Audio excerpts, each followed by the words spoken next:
La porte du manoir s'ouvrit avec un grincement sec qui déchira le silence de l'aube. Daniel s'arrêta à l'entrée, sa valise encore à la main, et sentit quelque chose de rong dans l'air. La maison était différente. Ce n'était pas seulement le silence, c'était l'absence de vie, comme si quelqu'un avait éteint l'âme de cet endroit. Il était revenu 3 jours plus tôt que prévu de son voyage d'affaires à Londres. Quelque chose dans le ton de voix de sa femme, Claire, lors du dernier appel, avait sonné trop faux. Elle disait que tout allait bien, que sa mère, Rosalind, était simplement fatiguée et se reposait beaucoup. Mais il y avait quelque chose dans la pause avant chaque réponse qui avait fait se nouer l'estomac de Daniel. Maintenant, là, debout dans le couloir, il comprenait ce que c'était. L'odeur. Ou plutôt, son absence. Il n'y avait plus le parfum du pain maison que sa mère insistait pour faire chaque matin depuis son enfance. Plus de musique douce provenant de l'ancien poste de radio de la cuisine. Plus le son de ses pas descendant les escaliers à 6 heures, ponctuel comme une horloge. Le manoir de 2 étages dans le Connecticut avait été le rêve accompli de Rosalind. Daniel l'avait acheté pour elle après que son entreprise technologique avait explosé sur le marché. Elle le méritait. Elle l'avait élevé seule, travaillant comme infirmière sur 3 shifts différents, économisant chaque centime pour qu'il puisse étudier. Quand l'argent était enfin arrivé, la première chose que Daniel avait faite fut de lui offrir la maison qu'elle avait toujours méritée. Mais maintenant, cette même maison ressemblait à un mausolée. Daniel monta les escaliers lentement, le cœur cognant contre ses côtes. La chambre de sa mère se trouvait au bout du couloir. La porte était fermée. Il tourna la poignée et poussa. Vide. Le lit était fait avec une perfection hospitalière. Aucun vêtement sur la chaise. Aucun livre sur la table de chevet. Les cadres photos que sa mère aimait tant, des photos de lui enfant, de sa remise de diplôme, de son mariage, avaient disparu. Ce fut comme recevoir un coup de poing dans l'estomac. Il redescendit en courant, manquant presque trébucher. Il trouva Claire dans la cuisine, impeccable comme toujours dans son ensemble crème de yoga, en train de boire un jus vert. « Daniel !» s'exclama-t-elle, la surprise réellement inscrite sur son visage. « Tu es rentré tôt. Où est ma mère ?» Claire cligna des yeux, posant le verre sur le comptoir en marbre blanc. « Elle se repose, chérie. Je te l'ai dit au téléphone. Sa chambre est vide. » Ah, ça. Claire sourit doucement. Je l'ai déplacée dans la chambre d'amis de l'autre couloir. Cette chambre est plus grande, plus lumineuse. J'ai pensé que ce serait mieux pour elle. Daniel sentit une froideur lui descendre dans le dos. Elle a accepté ça? Bien sûr. Claire rit, mais le son sonna faux. Daniel, tu exagères. Ta mère va bien. Elle est juste fatiguée. Tu sais comment sont les personnes plus âgées. Ma mère a 63 ans et courait 5 kilomètres chaque matin. Les choses changent. La voix de Claire devint plus froide. Peut-être aurais-tu dû appeler avant de rentrer. Elle dort en ce moment et n'aime pas être dérangée. Daniel ne répondit pas. Il se tourna et partit directement vers l'autre couloir, ignorant les protestations de Claire derrière lui. La chambre d'amis était plus petite, plus sombre, éloignée de tout. Il frappa à la porte. Silence. « Maman ? C'est moi, Daniel. » Rien. Il ouvrit la porte lentement. La lumière du couloir éclaira une petite silhouette recroquevillée dans le lit, de dos. Le cœur de Daniel se serra. « Maman ?» Rosalind bougea légèrement, mais ne se retourna pas. Daniel entra et contourna le lit. Ce qu'il vit fit vaciller ses jambes. Sa mère était méconnaissable. Le visage qui avait toujours irradié de force et de chaleur était gris, marqué de cernes profondes.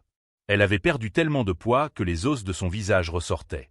Ses yeux, lorsqu'ils rencontrèrent enfin les siens, étaient vides, pas seulement tristes, mais éteints, comme si quelque chose en elle avait été débranché. « Maman, mon Dieu, qu'est-ce qui t'est arrivé ?» Elle ouvrit la bouche, mais aucun son n'en sortit. Ses lèvres tremblèrent.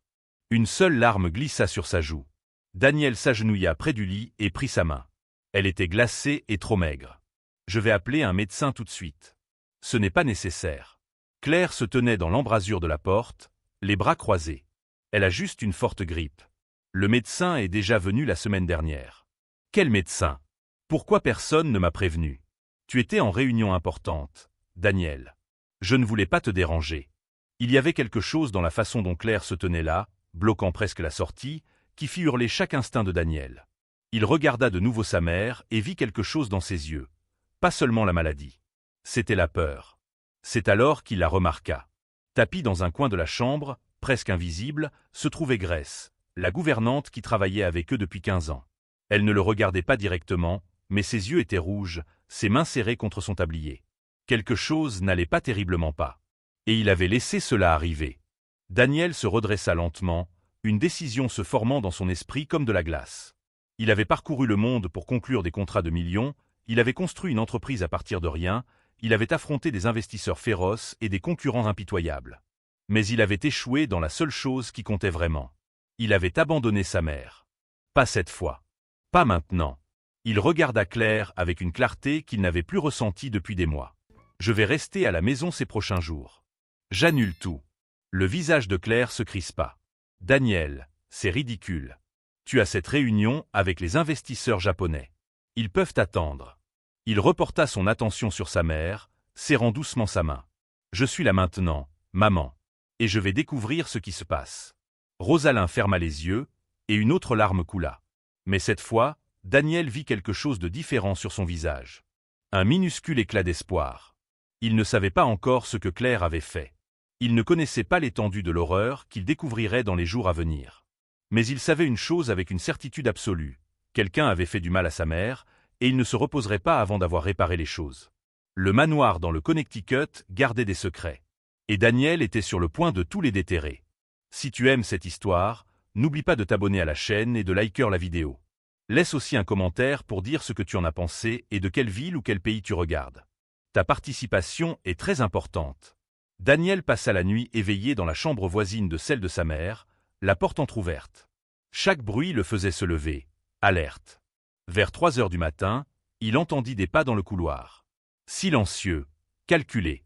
Il regarda par l'entrebâillement et vit Claire debout devant la chambre de Rosalind, se contentant d'observer. Elle n'entra pas. Elle resta simplement là, immobile, pendant presque 5 minutes avant de disparaître dans l'ombre. Ce n'était pas normal. Le lendemain matin, Daniel se réveilla décidé. Il descendit à la cuisine avant Claire et trouva Grace préparant le café, les mains tremblant légèrement tandis qu'elle remuait la tasse. « Grace, j'ai besoin de vous parler. » La femme plus âgée se figea. Ses yeux s'écarquillèrent, et elle regarda rapidement vers la porte, comme un animal acculé cherchant une issue. « Monsieur Daniel, je dois finir le petit déjeuner. Grace, s'il vous plaît. » Il baissa la voix, s'avança d'un pas. « Que se passe-t-il avec ma mère ?» Les larmes jaillirent instantanément. Grace cacha son visage dans ses mains, les épaules secouées. Daniel sentit son estomac se nouer. « Elle ne me laisse pas parler, » murmura Grace entre deux sanglots. « Madame Claire, elle a dit que si je disais quoi que ce soit au monsieur, elle me renverrait. Et j'ai besoin de ce travail, monsieur Daniel. Mon petit-fils est malade, les médicaments coûtent cher. Personne ne vous renverra. » Daniel posa les mains sur ses épaules, ferme. « Vous êtes en sécurité. Je vous le promets. Mais j'ai besoin que vous me disiez tout. » Grace déglutit, essuya ses larmes et regarda encore une fois vers la porte. Puis elle commença à parler, et chaque mot était un coup de poignard dans la poitrine de Daniel. Cela avait commencé doucement, 3 mois plus tôt. Juste après que Daniel avait accepté ce contrat international qui l'obligerait à voyager presque constamment. Claire avait commencé à faire de petits changements. D'abord, le régime alimentaire de Rosalind. Claire insistait sur le fait que sa belle-mère mangeait trop, qu'elle devait être plus saine. Elle avait supprimé le sucre, les glucides, les portions. Grace avait des instructions strictes, ne servir que de petites salades et des soupes aqueuses. Puis vinrent les routines. Claire avait décidé que Rosalind ne devait plus marcher le matin. C'était dangereux pour une femme de son âge. Qu'elle ne devait plus recevoir ses amis du club de lecture. Elle faisait trop de bruit, la fatiguait. Qu'elle ne devait plus jardiner. Elle risquait de se blesser avec les outils. Petit à petit, Rosalind avait été isolée de tout ce qu'elle aimait. Mais le pire, continua Grace, la voix brisée, c'est quand Madame Claire a commencé à toucher aux médicaments. Daniel sentit son sang se glacer. Qu'est-ce que vous voulez dire? Madame Rosalind prend un médicament pour la tension. Tous les jours, 2 fois par jour. Mais j'ai vu... Grace hésita, terrifiée. J'ai vu Madame Claire remplacer les pilules. En mettre d'autres à la place. Je ne sais pas ce que c'est, mais après que ça a commencé, votre mère est devenue différente. Somnolente tout le temps. Confuse. Faible. Daniel dut s'appuyer au comptoir. Sa vision se brouilla un instant. Depuis combien de temps? 6 semaines, peut-être plus. 6 semaines. Il avait été absent 6 semaines d'affilée, ne rentrant que pour un week-end rapide entre 2 voyages. Et pendant ce temps, Claire avait lentement empoisonné sa mère. Pourquoi ferait-elle ça? Demanda Daniel, plus pour lui-même que pour elle. Grace baissa les yeux. Je l'ai entendu parler au téléphone une fois. Avec quelqu'un. Elle disait qu'elle en avait assez de partager la maison avec sa belle-mère. Qu'elle en avait assez d'être traitée comme une intruse dans son propre manoir. Que votre mère contrôlait tout et que jamais le monsieur ne prendrait son parti contre sa mère. Les pièces du puzzle commencèrent à s'assembler dans l'esprit de Daniel. Les subtilités qu'il avait ignorées. Les tensions au repas de famille. La manière dont Claire se plaignait toujours que Rosalind la critiquait, qu'elle ne serait jamais assez bien. Il avait toujours pensé qu'il s'agissait de problèmes normaux entre belle-mère et belle-fille, de friction naturelle. Mais non. Claire ne voulait pas seulement de l'approbation. Elle voulait que Rosalind disparaisse. Il y a encore une chose, monsieur Daniel. La voix de Grace était presque inaudible maintenant. Madame Claire a engagé un avocat. Je l'ai entendu parler d'une maison de repos. Un endroit cher, privé, mais loin. Très loin d'ici. Daniel ferma les yeux. Tout était clair maintenant. Claire détruisait Rosalind à petits pas, la faisant paraître sénile, incapable, malade. Ensuite, avec le bon diagnostic venu d'un médecin complaisant, Daniel serait convaincu que sa mère avait besoin de soins spécialisés. Elle serait envoyée dans un établissement perdu au milieu de nulle part, et Claire aurait le manoir pour elle seule.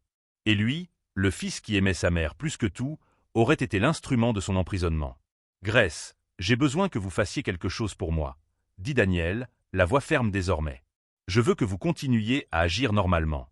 Ne laissez pas Claire savoir que nous avons parlé. Vous pouvez faire ça ?» Grace hocha la tête, essuyant ses larmes. « Et à partir de maintenant, je veux que vous prépariez toute la nourriture de ma mère. Seulement vous. Et ne laissez personne toucher à ses médicaments. Personne. » « Oui, monsieur. » À ce moment-là, Claire entra dans la cuisine. Belle, élégante, avec un sourire parfaitement maîtrisé. Daniel la regarda et, pour la première fois, vit au-delà du masque. Il vit la froideur dans ses yeux, la satisfaction cruelle dissimulée sous la façade de l'épouse dévouée. « Bonjour, chérie. » chantonna-t-elle. « Tu as bien dormi ? » ?»« Parfaitement. Je pensais, » Claire se servit du café, « qu'on devrait peut-être discuter de ta mère. Je crois qu'il est temps de considérer qu'elle a besoin de soins plus spécialisés. J'ai recherché quelques endroits merveilleux qui... » « Non. » Claire s'arrêta, la tasse en l'air. « Pardon ? » J'ai dit non. Ma mère reste ici. Le visage de Claire se crispa une fraction de seconde avant que son sourire ne revienne. « Daniel, sois raisonnable. Tu as vu son état. Elle n'est clairement pas bien. Ce serait mieux pour tout le monde si... » « Mieux pour qui, Claire ?» Le silence qui suivit fut dense, dangereux. Claire posa la tasse un peu trop fort sur le comptoir. « J'essaie d'aider. Je n'en doute pas. » Daniel quitta la cuisine avant de dire quelque chose qui en révélerait trop. Il avait besoin de preuves. Il devait être intelligent. Claire n'était pas stupide, et s'il la confrontait maintenant sans preuve concrète, elle trouverait un moyen de retourner la situation, de le faire passer pour le méchant. Il monta jusqu'à la chambre de sa mère. Rosalind était réveillée, regardant par la fenêtre. Elle se tourna lorsqu'il entra, et cette fois, il y avait un peu plus de vie dans ses yeux. « Mon fils » murmura-t-elle, la voix faible mais présente. Daniel s'agenouilla à côté d'elle et prit sa main. « Maman, je sais ce qui se passe. Et je te jure, sur tout ce qui est sacré, que je vais arranger ça. Mais j'ai besoin que tu me fasses confiance et que tu sois forte encore quelques jours. Tu peux faire ça ?» Rosalind serra sa main avec une force surprenante. Ses yeux se remplirent de larmes, mais elle hocha la tête. « Je savais que tu viendrais, » dit-elle. « Je l'ai toujours su. » Daniel embrassa son front et quitta la chambre avec une seule pensée martelant dans son esprit. Claire avait déclaré la guerre à la mauvaise personne. Et maintenant, Daniel allait lui montrer exactement à qui elle s'était mise à dos. Daniel s'enferma dans le bureau et ouvrit son ordinateur portable. Ses mains tremblaient, mais son esprit était d'une clarté cristalline. Il n'était pas seulement un homme d'affaires prospère par chance. Il était arrivé au sommet parce qu'il savait planifier, anticiper les mouvements, rassembler des informations. Et maintenant, il utiliserait chacune de ses compétences contre Claire. D'abord, les caméras. Le manoir possédait un système de sécurité complet qu'il avait lui-même installé des années auparavant. Claire connaissait les caméras aux entrées, au garage, dans le jardin. Mais elle ne connaissait pas les autres. Celles que Daniel avait discrètement placées dans des endroits stratégiques après les petits vols survenus dans le quartier. Des caméras cachées dans des détecteurs de fumée, des horloges murales, des objets décoratifs. Il accéda au système et commença à revoir les enregistrements des 2 derniers mois. Il fit défiler rapidement les heures, cherchant tout ce qui concernait sa mère et Claire. Il ne tarda pas à trouver. La première scène le fit cesser de respirer. Elle datait de 5 semaines plus tôt. Claire entrait dans la chambre de Rosalind à 2 heures du matin. Sa mère dormait. Claire prenait le flacon de médicaments sur la table de chevet, versait les pilules dans sa main, les glissait dans sa poche et les remplaçait par d'autres provenant d'un flacon qu'elle sortit de ses vêtements. Puis elle sortait, silencieuse comme un fantôme. Daniel enregistra la vidéo. Il continua de chercher. Une autre scène. Claire hurlant sur Rosalind. L'insultant d'être une fouineuse, disant que cette maison serait un jour la sienne et que la vieille noire devait apprendre à rester à sa place. Rosalind tentait de répondre, mais Claire la poussait contre le mur. Grace arrivait en courant, et Claire changeait immédiatement, se mettait à pleurer, disant que Rosalind l'avait attaquée en premier. D'autres vidéos. Claire détruisant discrètement les affaires de Rosalind. Brûlant de vieilles photos dans la cheminée. Jetant les plantes du jardin que sa mère cultivait avec tant de soin. Enfermant Rosalind dans sa chambre pendant des heures. Chaque image était un coup de poignard, mais Daniel les sauvegardait toutes. Des preuves. Des preuves irréfutables. Puis il trouva quelque chose qui le paralysa. Un enregistrement datant de 3 semaines. Claire au téléphone dans le jardin, pensant être seule et en sécurité loin des caméras intérieures. Mais la caméra extérieure du gazebo avait capté chaque mot. « Oui, ça fonctionne parfaitement », disait Claire en marchant entre les rosiers. Elle est déjà confuse, elle tient à peine debout. Encore quelques semaines et nous aurons le diagnostic qu'il nous faut. Démence sénile, incapacité mentale, peu importe. Ensuite, ce n'est qu'une question de paperasse. Pause. Elle écoutait quelqu'un à l'autre bout de la ligne. « Daniel, s'il te plaît. » Il est tellement occupé qu'il remarque à peine sa propre ombre. Quand il reviendra, je le convaincrai que c'est ce qu'il y a de mieux pour elle. Que nous lui rendons service. Et quand la vieille sera enfermée dans un quelconque asile oublié, cette maison sera enfin à moi. Nouvelle pause. Puis Claire rit. Un rire glacé, vide d'humanité. Non, il ne se doutera jamais de rien. Il m'aime. Et plus important encore, il a confiance en moi. Daniel referma l'ordinateur avant de le jeter contre le mur. La colère brûlait dans ses veines comme de l'acide. Il avait amené cette femme dans sa maison. Il avait placé cette vipère à côté de sa mère. Il inspira profondément. Se maîtrisa. La colère ne résolvait rien. Il devait être chirurgical. Il prit son téléphone et appela Thomas, son avocat personnel et ami d'université. « Tom, j'ai besoin de toi ici. Maintenant. » Et apporte des documents de divorce. 2 heures plus tard, Thomas était assis dans son bureau, regardant les vidéos avec une expression de plus en plus horrifiée. « Mon Dieu, Daniel. C'est une tentative de meurtre. Maltraitance envers une personne âgée. Elle peut aller en prison pour des années. Je sais. Tu veux que j'apporte ça à la police ?» Daniel resta silencieux un long moment.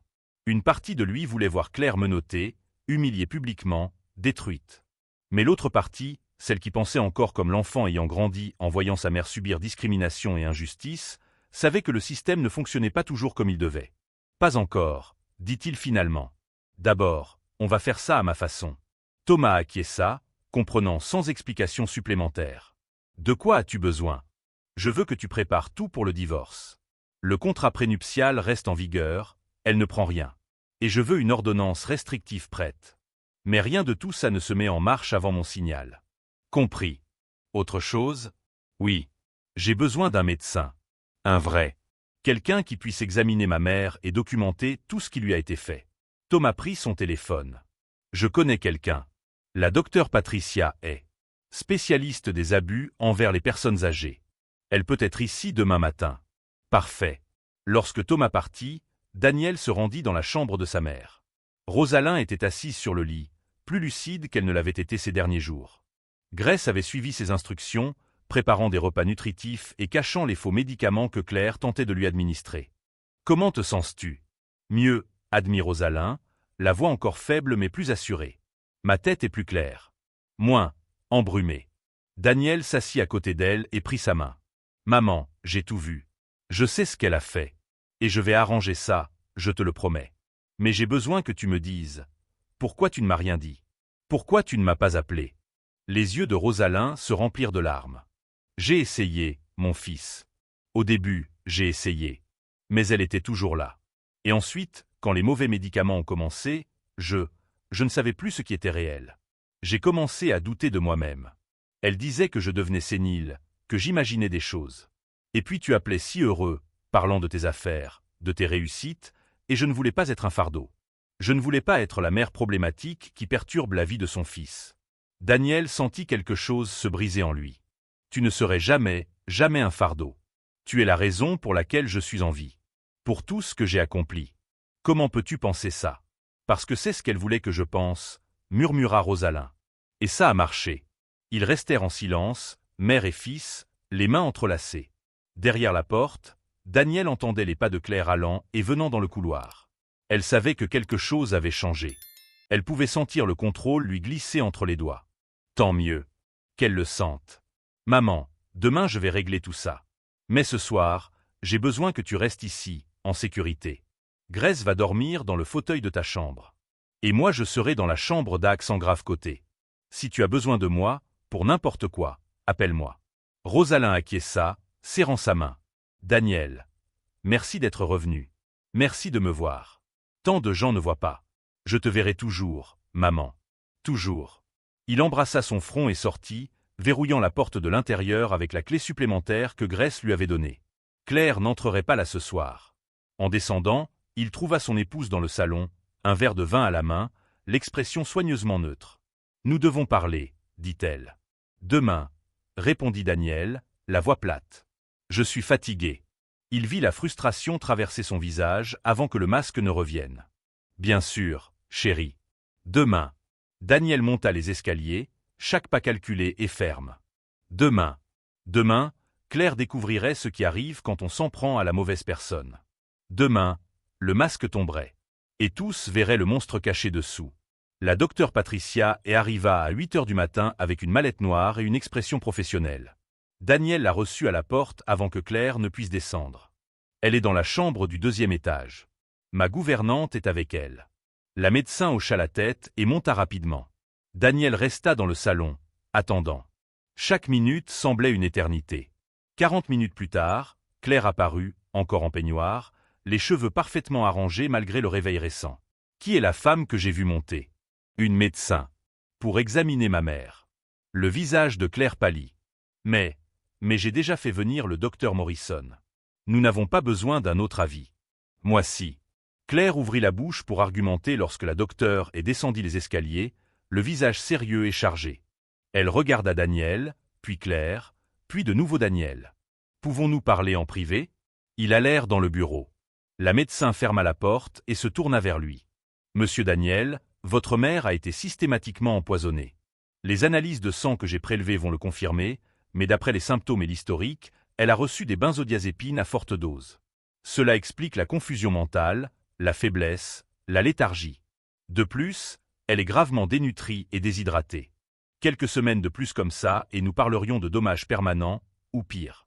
Daniel ferma les yeux. L'entendre d'une professionnelle rendait tout encore plus réel. Elle va s'en remettre? Avec les bons soins, oui. Mais c'était un abus délibéré, monsieur Daniel. J'ai l'obligation légale de signaler cela aux autorités. Je comprends. Et vous le ferez. Mais laissez-moi 24 heures d'abord. La médecin étudia son visage, puis hocha lentement la tête. 24 heures. Après son départ, Daniel resta debout dans le bureau, respirant profondément. C'était le moment. Il prit l'ordinateur portable, les documents que Thomas avait préparés, et descendit au salon où Claire l'attendait, maintenant impeccablement vêtue, l'anxiété cachée derrière une expression préoccupée. Qu'a dit la médecin? Ta mère va bien? Daniel ne répondit pas. Il posa simplement l'ordinateur sur la table basse et tourna l'écran vers elle. Il appuya sur Play. La vidéo commença. Claire à 2 heures du matin, changeant les médicaments de Rosalyn. La couleur disparut du visage de Claire. Daniel, je peux expliquer. Il lança une autre vidéo. Claire hurlant contre sa mère, la poussant, l'appelant vieille noire indiscrète. Daniel, s'il te plaît. Une autre vidéo. L'appel dans le jardin. Claire disant qu'elle le convaincrait de mettre sa mère dans une maison de retraite, que la maison serait enfin à elle. Le silence qui suivit était absolu. Claire était paralysée, les mains tremblantes, les yeux fixés sur l'écran. Lorsqu'elle regarda enfin Daniel, le masque était complètement tombé. Plus de faux semblants. Juste un calcul froid. Tu ne comprends pas, dit-elle d'une voix basse. J'ai fait ça pour nous. Pour nous? Oui. Claire se leva, la voix montant. Tu étais toujours parti, toujours occupé avec tes affaires. Et quand tu étais là, C'était elle qui comptait. Toujours elle. Son opinion, ses goûts, ses besoins. J'étais l'épouse, mais je me sentais comme une invitée dans ma propre maison. Alors tu as décidé d'empoisonner ma mère? J'ai décidé de régler le problème. Hurla Claire. Elle n'allait jamais accepter que cette maison soit la mienne aussi. Jamais elle ne me respecterait. Donc oui, j'ai fait ce qui devait être fait. Et ça aurait marché si tu n'étais pas revenu. Daniel regarda la femme qu'il avait épousée et n'y reconnut rien. Aucun signe d'humanité, aucun remords. Juste de la rage d'avoir été découverte. Tu as essayé de tuer ma mère. J'ai essayé de nous libérer d'elle. Claire avança vers lui. Daniel, réfléchis bien. On peut encore arranger ça. Ces vidéos. On peut dire que c'était un malentendu, que je voulais t'aider à ma façon. Ton avocat peut faire disparaître tout ça. Tu as de l'argent, des connexions. Arrête. Daniel, s'il te plaît. On peut. Arrête. Le cri résonna dans la maison. Grace apparut en haut des escaliers, les yeux écarquillés. Daniel respirait lourdement, les poings serrés. Tu as empoisonné ma mère, dit-il, chaque mot sortant lentement, maîtrisé. Tu l'as isolée, tu l'as maltraitée, humiliée. Tu as essayé de détruire la femme qui m'a donné la vie, qui a tout sacrifié pour moi. Et maintenant tu veux que je fasse disparaître ça? Claire recula. Pour la première fois, il y avait de la peur dans ses yeux. J'ai été stupide, continua Daniel. Négligent. Je l'ai laissé seul avec toi, je t'ai fait confiance. Et je vais devoir vivre avec cette culpabilité pour le reste de ma vie. Mais toi, tu vas payer pour chaque seconde de souffrance que tu lui as infligée. Il prit les documents préparés par Thomas et les jeta sur la table. Ce sont les papiers du divorce. Le contrat prénuptial entre en vigueur. Tu ne prends rien de cette maison. Rien de ce que ma mère et moi avons construit. Claire prit les papiers avec des mains tremblantes, ses yeux parcourant les pages. Tu ne peux pas faire ça. Je peux, et je le fais. Et il y a autre chose. Daniel prit une autre enveloppe. Ordonnance d'éloignement. Tu as 2 heures pour prendre tes affaires et partir. Si tu t'approches à moins de 200 mètres de cette propriété ou de ma mère, tu vas en prison. Daniel, sois raisonnable. Raisonnable? Sa voix était dangereusement basse maintenant. Raisonnable serait de t'emmener à la police immédiatement. Et je vais le faire. Mais d'abord, je veux que tu sortes de ma maison. Claire regarda autour d'elle, désespérée, cherchant une échappatoire, un argument. Puis ses yeux se posèrent sur Grace en haut de l'escalier. C'est toi, hurla-t-elle. Sale menteuse de domestique. Elle a tout inventé, Daniel. Tu ne peux pas la croire. Grace ne dit rien. Elle resta là, solide, silencieuse. Ce n'étaient pas ses paroles, dit Daniel. Ce sont tes propres actions. Filmées, documentées, irréfutables. Il fit un pas vers elle. Tu as 2 heures. Si tu ne pars pas de ton plein gré, j'appelle la police maintenant et tu sortiras menottée. À toi de choisir. Claire le fixa pendant un long moment. Puis quelque chose en elle se brisa. Elle jeta les papiers au sol et courut à l'étage, claquant des portes, criant des obscénités. Daniel entendit des objets lancés, des tiroirs arrachés violemment. Grace descendit lentement les escaliers. Monsieur Daniel. Merci. C'est toi qui as sauvé ma mère, Grace. C'est moi qui te remercie. 90 minutes plus tard, Claire descendit avec 3 valises, le visage barbouillé de mascara, les yeux rouges de rage et de larmes. Elle passa devant Daniel sans un mot, mais s'arrêta à la porte. Tu vas le regretter, siffla-t-elle. La seule chose que je regrette, répondit Daniel, c'est de t'avoir mise dans cette maison. La porte se ferma. Le bruit de sa voiture quittant l'allée résonna sur la propriété. Et puis, enfin, le silence. Daniel monta les escaliers lentement. Dans la chambre, il trouva sa mère assise sur le lit, Grace à ses côtés. Rosalyn le regarda, les yeux pleins de larmes. C'est fini? C'est fini, maman. Elle ne t'approchera plus jamais. Rosalyn se mit à pleurer, mais cette fois c'étaient des larmes de soulagement. Daniel s'agenouilla à côté du lit et la prit dans ses bras, sentant son corps fragile trembler contre le sien. « Je suis désolé, murmura-t-il. Pour tout. Pour ne pas avoir vu, pour ne pas avoir été là. Tu es là maintenant, dit Rosalyn en caressant ses cheveux. C'est tout ce qui compte. Et pour la première fois depuis des mois, Daniel eut l'impression que peut-être, juste peut-être, les choses pouvaient être réparées. 3 mois plus tard, le manoir du Connecticut avait retrouvé son souffle. L'arôme du pain fait maison emplissait de nouveau les couloirs. Une musique douce jouait à la radio de la cuisine. Et Rosalyn se promenait dans le jardin chaque matin, comme elle l'avait toujours fait, prenant soin de ses roses avec des mains qui avaient retrouvé leur force. Daniel était sur la véranda, observant sa mère accroupie entre les plates-bandes, Grace à ses côtés l'aidant à tailler les plantes. La scène était si commune, si simple, et pourtant elle signifiait tout. « Monsieur Daniel », appela Grace depuis la cuisine, « l'avocat est au téléphone. » Il répondit. Thomas avait des nouvelles. Claire a accepté l'accord final. Elle a signé tous les papiers. Le divorce est officiellement conclu. Et les accusations criminelles? Le procureur a décidé d'aller de l'avant. Avec les preuves que vous avez fournies et le témoignage de la docteure, elle va répondre pour abus sur personne âgée et tentative d'homicide. Elle risque entre 5 et 15 ans. Daniel ferma les yeux. Il n'y avait aucune satisfaction là-dedans, seulement un profond sentiment de justice nécessaire. Merci, Tom. Après avoir raccroché, il sortit dans le jardin. Rosalind leva les yeux lorsqu'il s'approcha et sourit. Ce sourire qu'il avait grandi en voyant, qui avait disparu pendant des mois terrifiants, et qui était maintenant revenu. « Les roses sont magnifiques cette année, » dit-elle en essuyant la terre de ses mains. « Tu es magnifique, » répondit Daniel. C'était vrai. Sa mère avait repris du poids, de la couleur dans le visage, de la vie dans les yeux. Il restait encore des marques de ce qu'elle avait traversé. Elle se réveillait parfois au milieu de la nuit, effrayée, vérifiant si les portes étaient verrouillées. Mais chaque jour, elle devenait plus forte. « Tu sais à quoi je pensais ?» dit Rosalind en retirant ses gants de jardinage. « Je veux recommencer à peindre. J'avais arrêté depuis si longtemps, mais j'en ai de nouveau envie. Alors nous allons transformer cette pièce au 2e étage en ton atelier. Elle a la lumière parfaite. » Les yeux de Rosalind brillèrent. « Tu ferais ça? Maman, je ferais n'importe quoi pour toi. » D'ailleurs, il hésita. « J'ai pensé à faire quelques changements. » « Quel genre de changement? » « Je vais réduire ma charge de travail. J'en ai déjà parlé à mes associés. Je vais travailler davantage de la maison, voyager seulement lorsque ce sera absolument nécessaire. Cette entreprise a été construite pour nous donner de la liberté, pas pour m'éloigner de toi. » Rosalind lui prit la main. « Mon fils, tu n'as pas besoin de faire ça. Je vais bien maintenant. » « Mais moi, je n'allais pas bien, » admit Daniel d'une voix nouée. « J'ai passé des années à courir après le succès, pensant que t'offrir une grande maison et le confort matériel suffisaient. Mais ce n'est pas vrai. Tu n'avais pas besoin d'un manoir. Tu avais besoin de moi. De ma présence, de mon attention. Et j'ai failli là-dedans.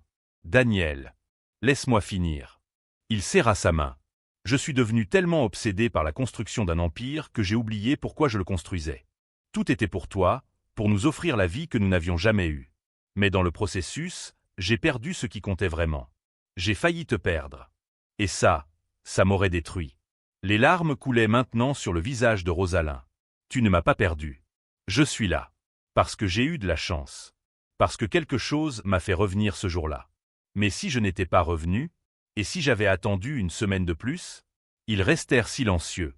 Le poids de cette question flottait entre eux comme de la fumée. « J'ai appris quelque chose ces derniers mois, » continua Daniel. « J'ai appris que l'amour, ce n'est pas seulement pour voir. C'est être présent. C'est voir. C'est écouter.